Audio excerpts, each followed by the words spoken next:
You were completely fine until someone else got promoted. Same department, same years of experience, maybe you even trained them.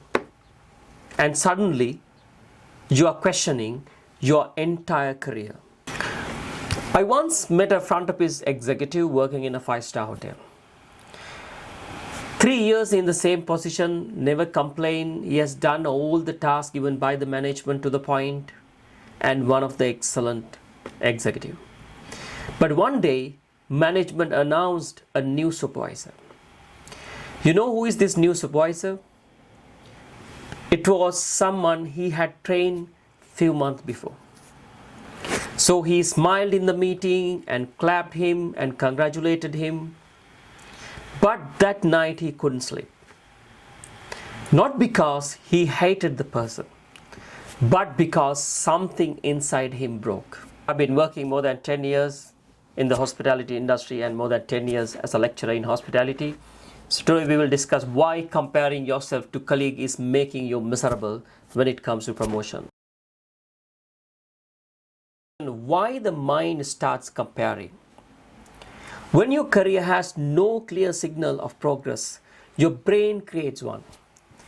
If no one tells you what skill is missing, what promotion requires, what the next level looks like, your mind looks sideways. You stop measuring growth and start comparing yourself with your colleagues or someone who got promoted. In many hotels, nobody tells you the real promotion criteria. So employees create their own scoreboard, thinking that someone who talks more in meetings, closer to management, who is visible to all other employees in the organization, are the key criteria for promotions. But then slowly, you start thinking success is personality, not preparation.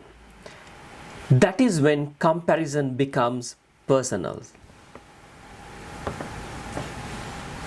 In case of someone else's promotions, why it hurts so much? At work, comparison feels brutal because you know your full story.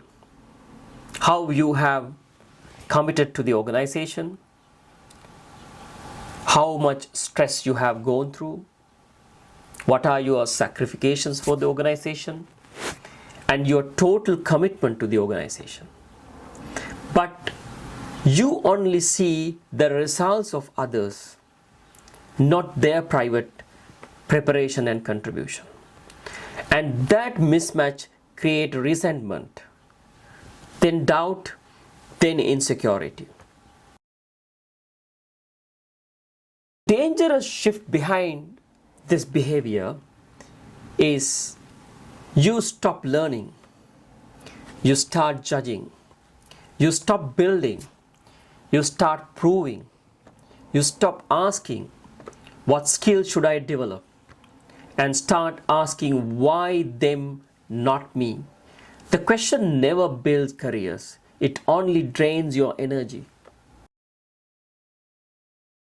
I have seen employees freeze for years. They copy someone else's personality. They talk louder. They try to look busy. And they don't build the real capability required for the next promotion. 3 years later, they are still in the same position, but now exhausted.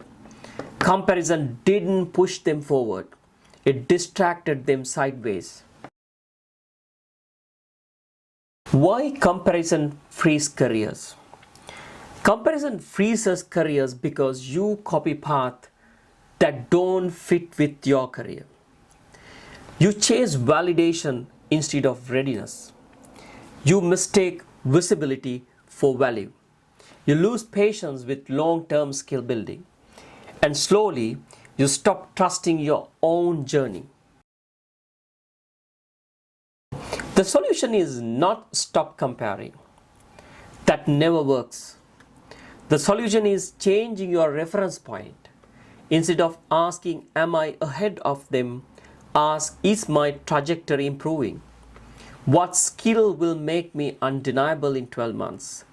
Whether my decision increasing my leverage? Careers are not races, they are alignment problems. If comparison is exhausting you, it is not because you are weak. It is because you lack a clear signal. When clarity returns, comparison loses its power. In the next video, we will talk about why you feel exhausted but still stuck even when you are doing everything right. Keep your daily learning and apply to your career. If you learn something new out of our videos, please like our channel and subscribe the channel. We'll meet you in the next video.